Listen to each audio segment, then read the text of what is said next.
thought you were safe, huh? Thought just because I haven't made a video in 9 months that you wouldn't be put on the chopping block.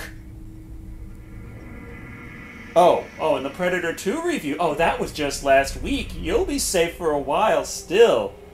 Yeah, right. I don't think so. It's time I finished what I started.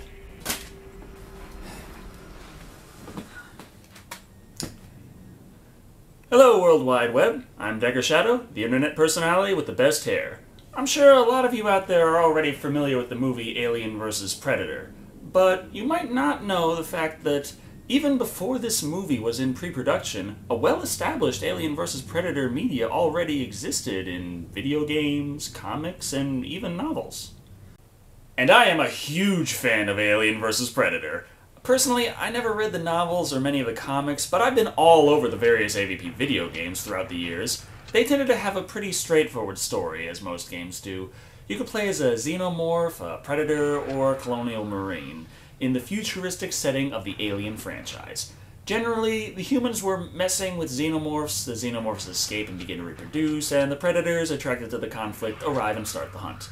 Like I said, basic. But it gave us a logical excuse to have these creatures duke it out, and that's all we really were asking for. So when I heard that Alien vs. Predator was finally coming to the big screen, naturally, I got really excited. Woo! Woo! Woo! Woo! Woo! But until I sat down to see it, I wouldn't know how Fox handled combining two of my favorite science fiction horror franchises. So let's stop beating around the bush and find out for ourselves. Oh, and one more thing. I'll be reviewing the unrated version of AVP. Why? Well, when I put the DVD into my PC and ripped the movie, that's the film it spat out. Don't worry, it's still a PG-13 film. So, right off the bat, we're told we're in Antarctica? In 1904. So I guess we won't be seeing any colonial marines yet. We see a severely underdressed man somehow make it 15 feet without dying of exposure, and the Predator? Does this guy really look intimidating enough for a worthy trophy? Oh, a xenomorph. And okay, that's the end of the scene. Well, that was an originally deleted scene that was added for the unrated version of the film, so let's hope it has nothing to do with the rest of the movie. The real opening shows a satellite taking readings over Antarctica, which are relayed to a station owned by Weyland Corporation. Here, a couple of horrible actors trying to portray scientists give the cheesiest lines I've heard in modern cinema. Hey, come here. Take a look at this. What is it? It's a data stream from PS-12. Where is she? Right above Sector 14. There isn't anything in Sector 14. There is now.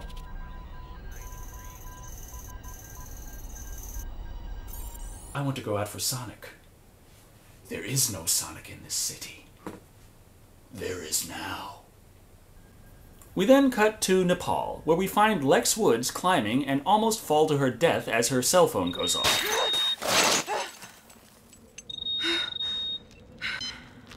Hello? Miss Woods. It turns out to be Weyland Industries, offering her a job, and who happened to be waiting right there anyway. He didn't have a week. Well, it's a good thing she caught herself. Otherwise, that little stunt you pulled scaring her with the phone would have made for a very short occupation. Suddenly, we're in Mexico, where we find another random face, Sebastian, an archaeologist. His excavation isn't going particularly well.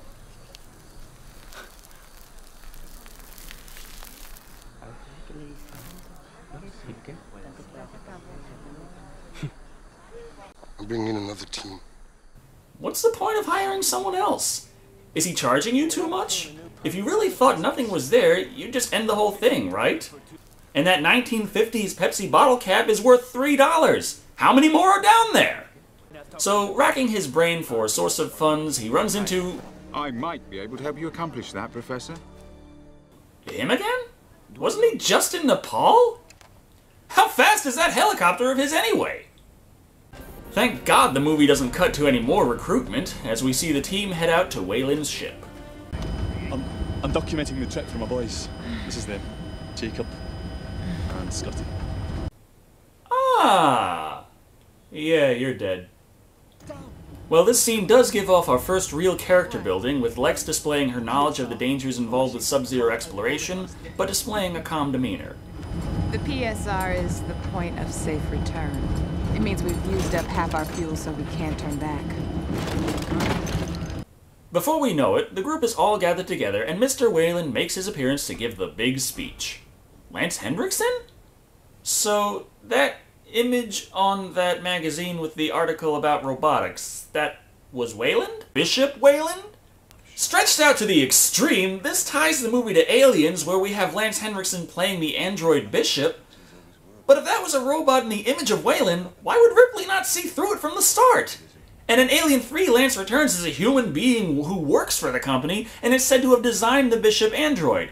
Neither of those events make any sense at all if the ones present in this movie are to be taken as canon. Never mind. Positive, Decker. Think positive. Lance is a good actor. Lance is a great actor. Okay, I can do this. Well, he shows everyone what they've been able to make out from their satellite imaging. This pyramid contains the features of all three cultures. This might be the first pyramid ever built. The first pyramid ever built? In Antarctica? You do realize that the nest of civilization is the Middle East, right? And ancient Egyptians built step pyramids similar to the Aztecs before moving on to the distinctive slope pyramids. Why do I know more about archaeology than the archaeologists in this movie? How could anyone possibly build a pyramid out here? Ancient maps show Antarctica free of ice. It's likely the continent was once habitable. The fuck? Ancient maps also show dragons in the water. And no, not for show, they really meant danger, sea monsters.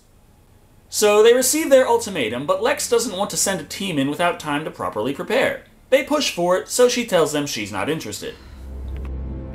Find another guide. Well, at least something in this movie made sense.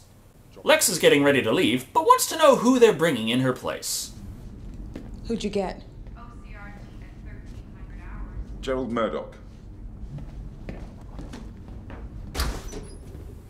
She is incredibly upset by their choice of replacement, but considering how impatient Mr. Weyland is about getting out there, I'm impressed they even bothered to consider a replacement and didn't just decide to head in without aid. Before she goes, Lex takes a stroll on deck with some of the fodder. They chat for a while with absolutely no visible breath during the October night, when temperatures can reach, around negative 100 degrees Fahrenheit. Streams of protons and electrons from the sun being deflected by the Earth's magnetic field, causing a solar radiation storm. Oh, wait, they actually got that right. There's so many things wrong, how do they manage to get that right?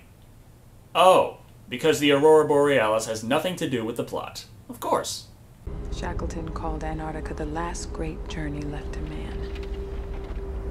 It's the one place left in the world that no one owns. Yes, not a single piece of Antarctica is owned by anybody. Anybody, that is, except for the United Kingdom, New Zealand, France, Norway, Australia, Chile, and Argentina. Except for that small bit there, sure. Nobody. The team takes the opportunity to guilt-trip Lex into staying. Come on, don't make me pull out pictures of my kids again. Does that work? Though at this point, with how much Weyland has not listened to her, now I'm wondering just why he even bothered to hire her in the first place. He doesn't heed her warnings, doesn't follow her advice. It's like she's a clause that he's contractually obligated to fulfill rather than a necessary part of the team. Well, a spaceship appears over the planet, and from the looks of it, the Romulans are interested in the pyramid as well. What the hell? This is supposed to be a Predator ship? Did they not see the amazing ship from Predator 2? Why would they throw that away and replace it with this generic Star Trek-y set instead? We then see the Predator masks propped up, observing a projected image of the pyramid.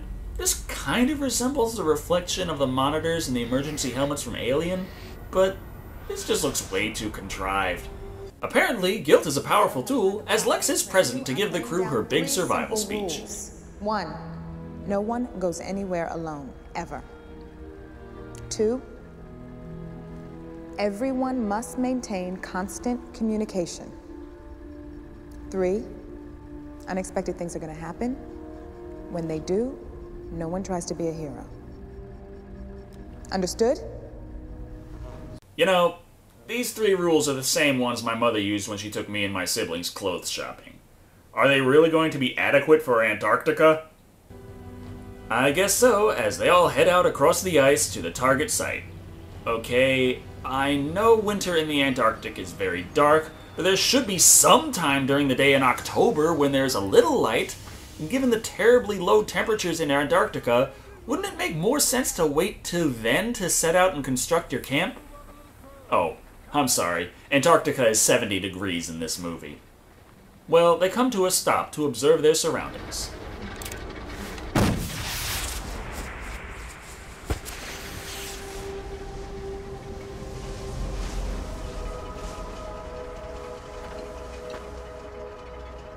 It's an abandoned whaling station.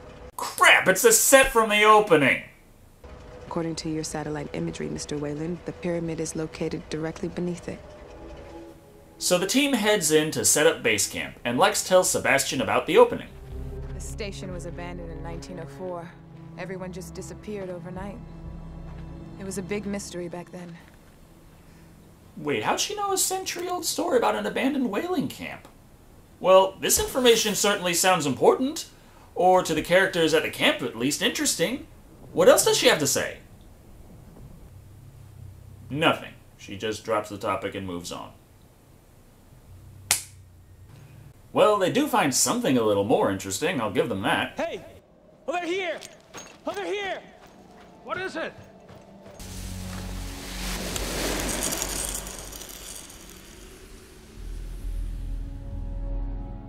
It's drilled at a perfect 30-degree angle. Well, then it's useless to you. The pyramid is 2,000 feet below the ice. The tunnel is dug at a perfectly 30-degree angle. Therefore, to get to that depth, you'd end up moving a half-mile off of target. Get drilling. How far does it go down? All the way to the pyramid. No, I told you, it's a half-mile away. You said the pyramid was located directly underneath the whaling station, so get drilling. There it is, clear as day. That's not directly below! Gah! Okay, you fucked up history, archaeology, and climate. The least you could do is remain logically consistent! So the team decides to take the conveniently appearing tunnel to the magically moving subterranean pyramid. Everyone's getting ready when Lex finds Weyland is in rough shape.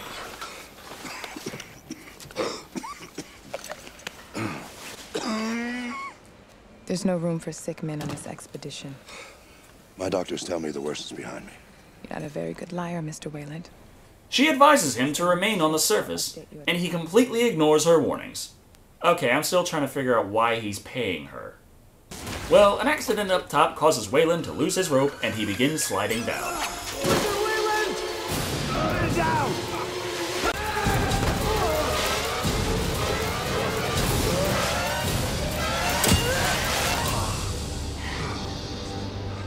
Okay, she saved him. From the dreadful 30-degree slide. I'm pretty sure he'd survive the way down.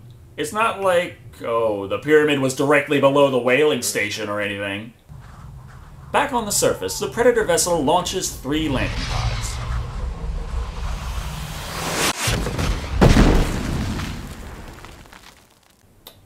I know the Predators are tough and all, but impact is impact. Without slowing their descent, they've pretty much splattered all over the insides of those pods.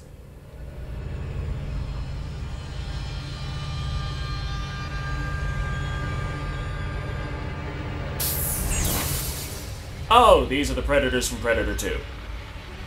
Well, in the meantime, the team finds a pyramid right after they finish climbing down the tunnel. The hieroglyphs clearly depict Predators and Xenomorphs locked in combat, a completely unnoticed pressure plate later, and we find out just what the forgotten leftovers in the back of the Pred's fridge looks like.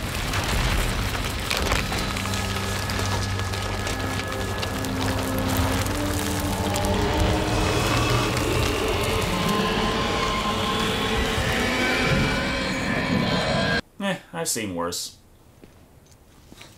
What is it?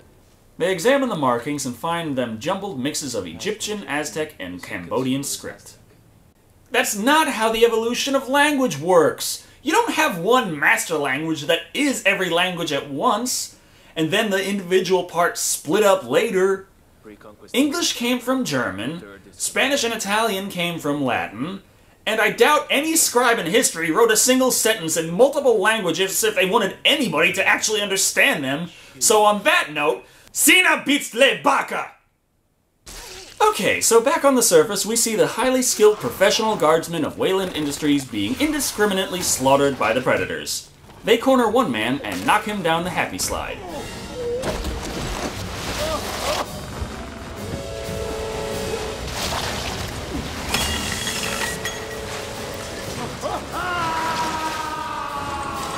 Maybe I'm just jealous. That thing looks like a lot of fun. Meanwhile, the team on the inside is examining the sacrificial chamber when they discover a jump scare.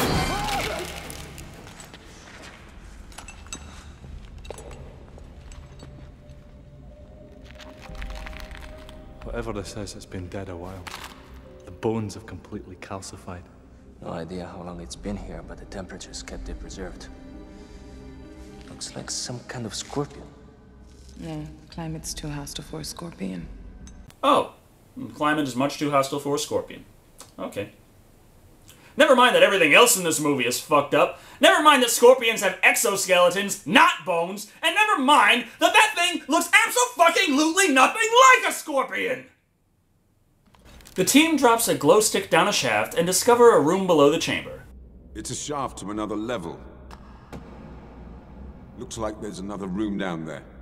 A jump cut to our friend from earlier, and we see that, yes, you can survive the happy slide.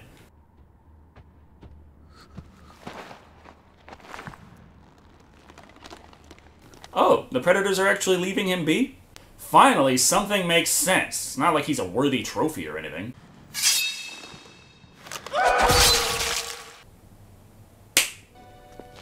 After a short walk, Lex checks her watch and figures out they've reached the area below the sacrificial chamber. This should be directly below the sacrificial chamber. She could have just looked for the glow stick, but I guess it could have just ended up there the last time the Egyptians, Aztecs, and Cambodians came by and had a rave. They discover a sarcophagus with an Aztec calendar. Not bothering to photograph or document it in any way, they start fiddling with the dials. You sure this is gonna work? I don't know.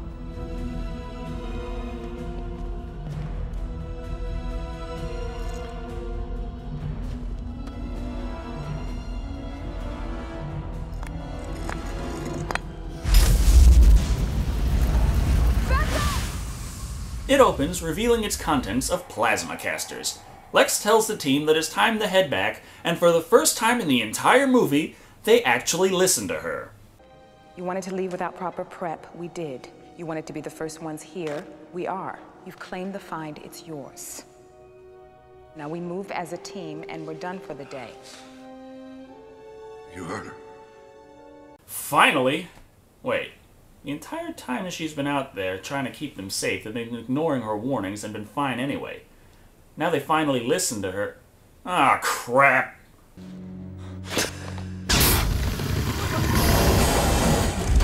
The entire pyramid begins shifting, trapping the teams in their respective chambers.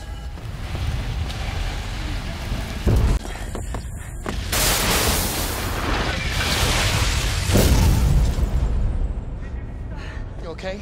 Yeah. The slab's gonna weigh 2 tons. We'll never move it. Eggs rise into the sacrificial chamber, and fortunately, one of them is armed.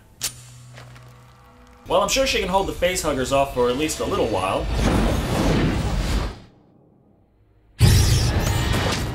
Or let them get her before she even fires off one shot.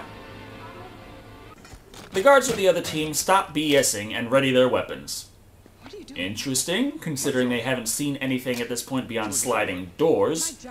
But I digress. We finally get an explanation for the heat bloom. The heat bloom that your satellite detected makes a lot more sense now, Mr. Weyland. What do you mean? Well, a building this sophisticated would require a major energy source. I think that's what your satellite detected. A power plant for this pyramid firing up. Preparing. Preparing? What? Interesting. But the team is more interested in escape at this point and presses on. Back in the upper chamber, we find the worst marksman on the planet waking after her date with the facehugger. In the hell? It's only been like 5 minutes. When did it have time to eat its Wheaties? The Predators close in on the other team and see they have their weapons, leading to a short confrontation before... The pyramid's shifting again! Well, that's convenient. The remaining group is split up into several much smaller groups.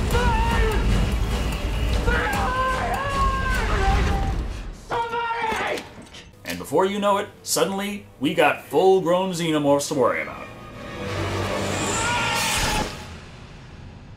Holy hell! Where are they hiding the power bars in this pyramid? Next, we get to see one of the scientists and guards bonding. You got any children? Got a son. Yeah, I've got two. Aw, he's got a family too. Yeah, you're so fucking dead.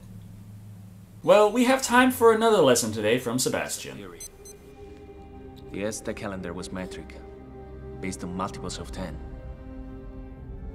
I'm guessing that the pyramid reconfigures every 10 minutes. What? Sure, the Aztec calendar is metric, but you're assuming every 10 minutes? Even if the Aztecs had seconds of the exact same length the modern world does, a purely metric system would mean 1 second to 10 to 100 to 1000. 10 minutes is 600 seconds. The modern system for tracking time is anything but metric. We have 60 seconds to a minute, 60 minutes to an hour, and 24 hours to a day. Sorry, Sebastian, but you're stuck.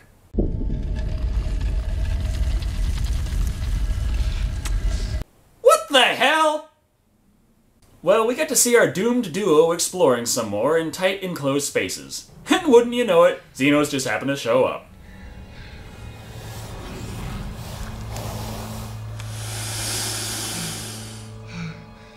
Want a piece of me? You ugly son of a bitch! Did that alien just roar like a lion? Oh god.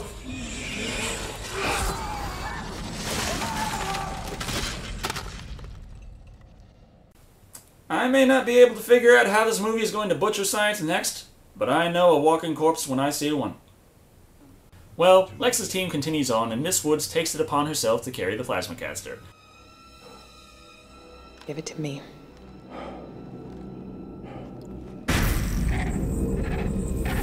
The Predators net the remaining guardsmen, and one prepares to take out Lex. Because, you know, unarmed women are the best kinds of trophies. She is inadvertently saved, however, when a xenomorph shows up and we finally get a glimpse of what this movie advertised: Alien vs. Predator.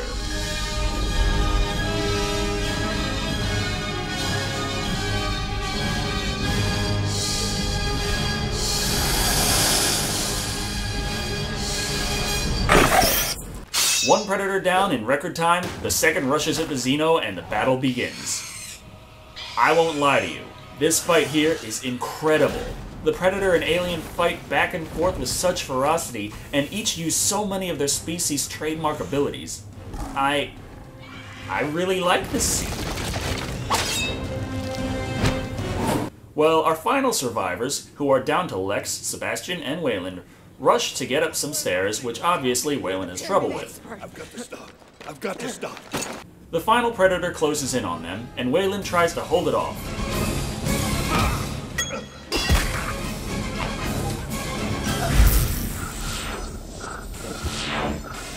Being a sick old man instead of a hot young woman, the Predator decides he's not worth his time. Weyland takes the opportunity to use his inhaler as a makeshift flamethrower.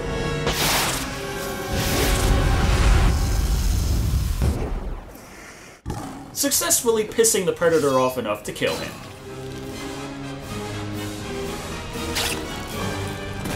Sebastian and Lex run along, and the pyramid starts shifting again, conveniently preventing the Predator from being able to finish them off. Fortunately, they find the pyramid's pay-per-view. He's marking himself. What? Ancient warriors would mark themselves with the blood of their kill. It's a rite of passage. And that, along with the writings on the walls, let them piece together the history of the pyramid. The heat plume was designed to lure us down here. This whole thing was a trap. Now wait a minute, this movie said earlier that the heat bloom was a power supply revving up. Now they're saying it was a lure? That doesn't even make sense! Did they have thermal satellite imaging in 1904? Care to explain that? Why give two elaborate explanations to the same phenomenon? Well, Lex figures out that they should give the Predator its gun. To restore order, the guards need their guns. You think? The pyramid shifts again and they move on. They run into Xenos and try to escape.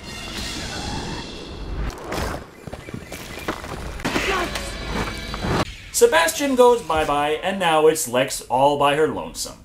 The Predator finds her, and she gives it the plasma caster shortly before a xenomorph shows up.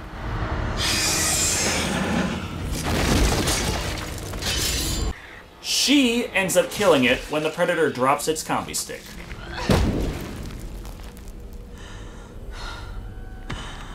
The Predator doesn't care much for Lex ninja-looting his weapon and KSing him, but fortunately for her, more aliens show up for him to take out his frustrations on.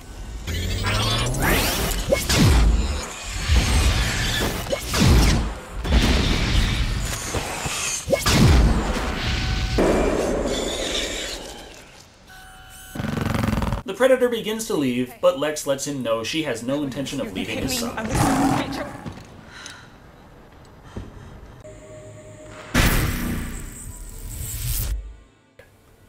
He then...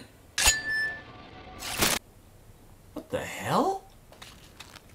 Okay, the Predator goes all Boy Scout and makes her a shield and spear?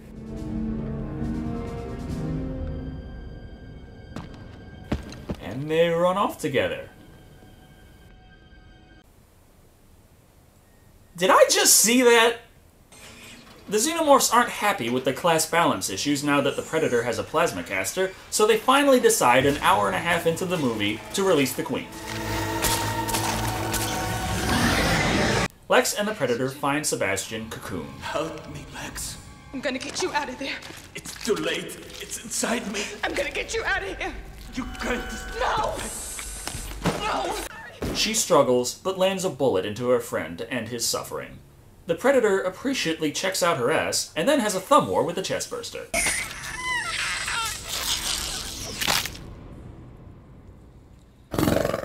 At least that's how I interpreted the scene. Noticing the problems the plot has had up to this point, the Predator asks Lex what kind of movie this is. It's a bomb. I mean, he saw how many eggs had hatched and explained how they were going to destroy them all. Well, I hope it kills every fucking one of them. And there you have it, the PG-13 obligatory one-time use of the word fuck. They escaped the pyramid in record time, but were pursued by several xenomorphs. You are one ugly mother. Damn it, you wasted your fuck line. Now we're stuck with ugly mother instead of ugly motherfucker. Well, hopping on the sled, Lex and the Predator escape while running away from a huge explosion.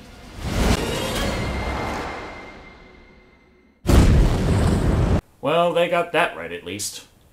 Running from the collapsing ice, they barely make it. The Predator reveals his face to Lex and tells her... did the writers know that the Predators can mimic and sometimes learn human languages? Having held onto a Xenoclaw, the Predator brands Lex as a member of their clan.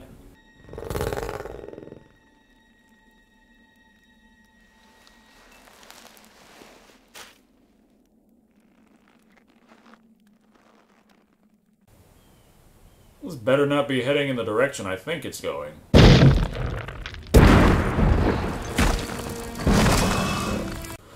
Oh, thank God. Also, I love the Predator's look here. It just says, oh shit! The Queen attacks the two of them, and the big climactic battle is on. The Queen is intimidating and all, but the battle isn't really as tense or honestly as big as the alien and Predator fight in the middle of the film. It does its job, but maybe it's because we already kind of know Lex is going to win. It's not as exhilarating. Well, the Predator is impaled, but Lex sends the alien queen to the bottom of the sea. Are you sure that's going to kill it? It was kept in the icebox at the start of the film, and those chains could break, you know. Anyone going to make sure she's dead? No? Oh well. Lex mourns her fallen friend, and the whole rest of the Predators uncloak and take him onto their ship.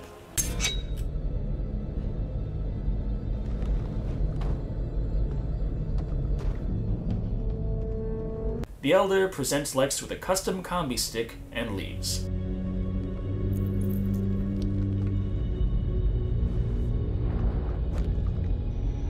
Leaving Lex all alone on Antarctica with nobody around to help her, no ship, no helicopter. Yeah, she's as good as dead. Finally, we cut back to the Romulan vessel where we see our friend laid out. Oh, the ominous ending of a Predalien chestburster. The credits roll and we are left to digest what we saw. So, what did I see? I don't fucking know! The premise of joining the Alien and Predator movies for one amazing film had such promise, but the execution here is all over the place. The sets and effects are great, and some of the battles are too good for words. But the science of the science fiction is so phoned in, it's laughable. Not to mention blatant inconsistencies with the source material, like, say, the fact that Predator 1 and 2 took place in areas of extreme heat, with the explanation in those films that the Predator only shows up when it's ridiculously hot. And here we've got the whole thing set in Antarctica? The funny thing is, I remember when I first watched this movie, I hated it with a passion. But now, I don't know, it's kind of grown on me. The horror elements are predictable and not really well done. For horror, I'd give this movie 2 facehuggers out of 5. Oh, shit. And while there is one of the best action scenes I know in this movie, most of the rest of it's pretty standard and a little stale. I'll give it 3 trophies out of 5 overall. But if you love good action, do yourself a favor and at least seek out the Alien and Predator battle sequence. Trust me, you won't be disappointed. But maybe I don't hate this movie so much anymore because I have seen something far, far worse. Be sure to check out next week when I'll be reviewing Alien vs. Predator Requiem. Prepare yourself.